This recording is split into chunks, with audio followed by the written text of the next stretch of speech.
Salut à tous, Kwame Sport. J'espère que vous allez bien, peu importe l'heure et l'endroit où vous regardez cette vidéo. Avant de commencer, cliquez sur like, abonnez-vous et activez la cloche de façon à être tenu au courant quand je posterai de nouvelles vidéos. Vous savez, à l'UFC, grâce à une personne, même si ce n'est pas la première de cette nation, il a fait en sorte d'imposer sa nation au sein de l'UFC. Et si vous regardez bien, énormément de combattants viennent de ce pays-là et ont imposé leur style. Et je ne veux pas dire que c'est eux qui font la loi, mais pas loin, où ils sont minimum craints par les autres adversaires. Je parle de Khabib Nurmagomedov et des Russes, plus précisément les Dagestanais, et on va rajouter aussi les Tchétchènes. Si vous regardez bien, ils ne sont pas tous champions, mais ils sont tous dans le top 5, et il y a pas mal de champions venant de ce coin-là. Et c'est grâce à Khabib qui a ouvert la voie, il a cassé le carreau et tout le monde est rentré. Et je dis ça en fait pour faire le parallèle avec la boxe. Parce que j'ai l'impression qu'on est en train de vivre plus ou moins la même chose. Après, je pense que pour la boxe, je vais plutôt l'étendre à l'ex-URSS. Parce que si vous regardez bien, alors, heavyweight, le champion incontestable, c'est Usyk. Vous descendez deux catégories plus bas. Le champion incontesté, c'est Beterbiev. Et il a pris la ceinture à un autre russe, à Bivol. Pour moi, ça, c'est numéro 1, numéro 2 de la catégorie. En super middleweight, il n'y a personne. On va descendre jusqu'en super welter. Il y a Murtazaliev. Et il y a Madrimov, ancien champion. On va descendre encore un peu plus bas. Il y a Lomachenko. Même si, théoriquement, ça y est, c'est fini, il a la retraite. On le compte quand même dedans. Il y a aussi Stagnonis en welter. Il y a aussi, justement, un des coéquipiers de Lomachenko et d'Usyk, avec qui ils ont fait les Jeux Olympiques, c'est Berenchik, lui aussi champion. Donc, je pense qu'on est en train de vivre la même chose. Après, alors, ce qui est bien, contrairement aux représentants de l'URSS à l'UFC qui sont d'excellents grappleurs, c'est surtout ça en fait leur particularité à l'UFC, et dans le MMA tout court, parce qu'il me semble que Khabib a des cousins même dans d'autres... oui, il a un cousin en Bellator. Ce que je veux dire, c'est que, à la différence des combattants en MMA, ceux qui viennent de l'ex-URSS alors, il y a deux styles. Soit, ce sont de gros punchers, Beterbiev, Murtazaliev, Stagnonis, qui d'autre encore?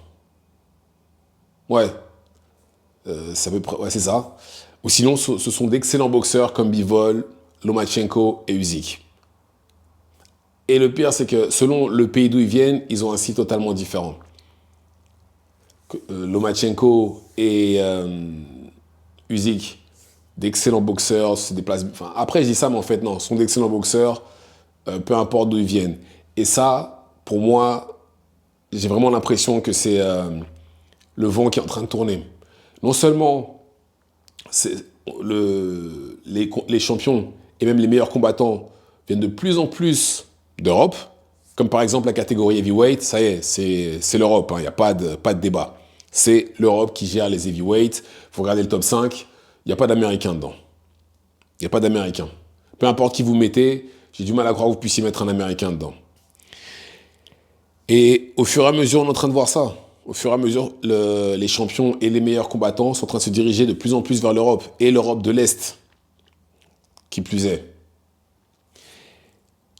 Et je pense qu'on va assister à la même chose qu'à l'UFC. Je le pense. C'est une question de temps.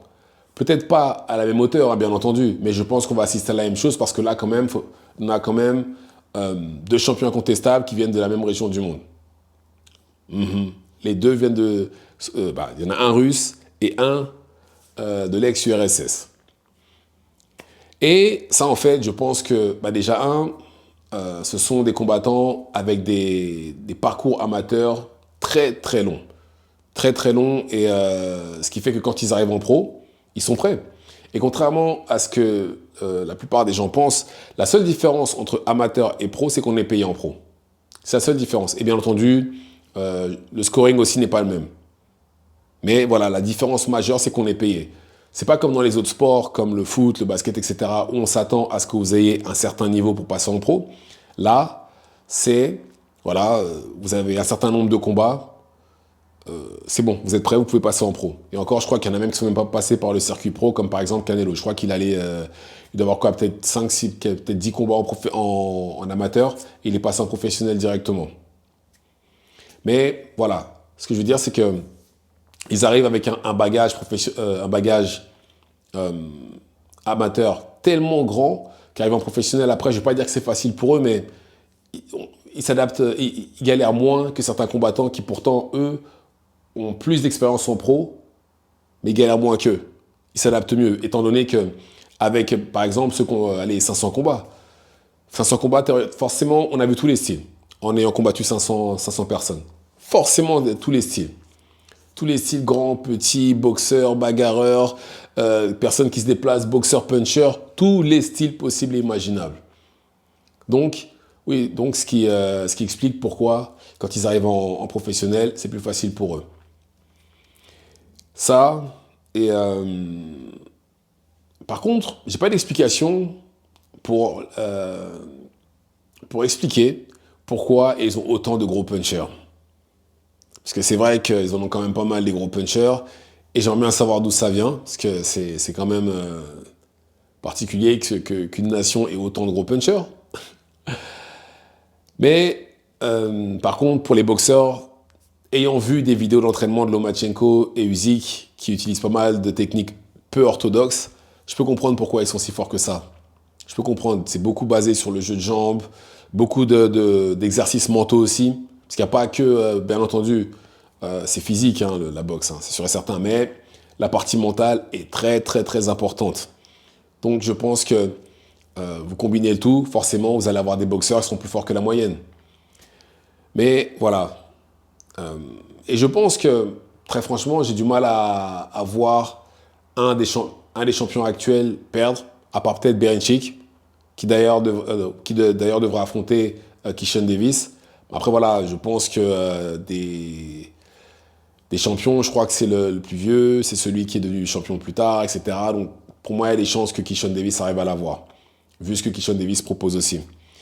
Mais, dans tous les cas, voilà, je pense qu'on assiste à un moment où c'est le moment des gens de l'ex-URSS. Et d'ailleurs, dans les sports de combat tout court, comme j'ai dit, à l'UFC, ils dominent. Enfin, à l'UFC, dans le MMA, ils dominent. Et là aussi, on commence à avoir de plus en plus de combattants de cette région-là du monde être victorieux, obtenir des ceintures. Mais bon, malheureusement, la moitié va aller à la retraite. Parce que là c'est peut-être leur apogée aussi. Hein. Je dis ça, mais ça se trouve, c'est leur apogée là maintenant, parce que Usyk, théoriquement, c'est bientôt la fin. Berinchyk, pareil. Lomachenko aussi. Après, bon, il y a quand même Murtazaliev, comme j'ai dit.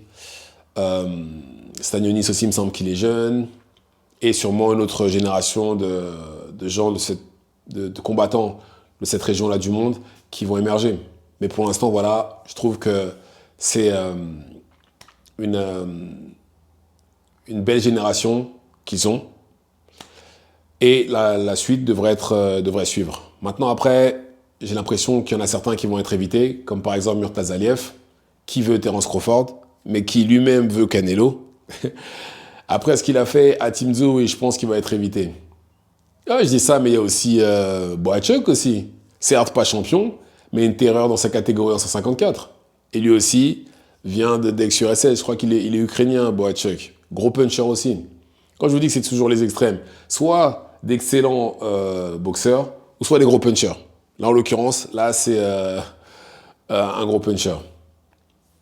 Comme Murtazaliev. Et de l'autre côté, on a Madrimov qui est entre les deux. Par contre, lui, c'est un hybride. C'est un boxeur-puncher. Mais dans tous les cas,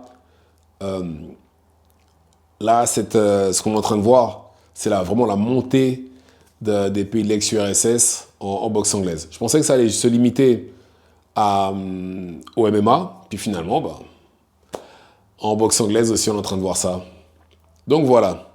Dites-moi ce que vous en pensez dans les commentaires. Activez la cloche de façon à être tenu au courant quand je posterai de nouvelles vidéos. Et c'est tout pour moi. Ciao, ciao.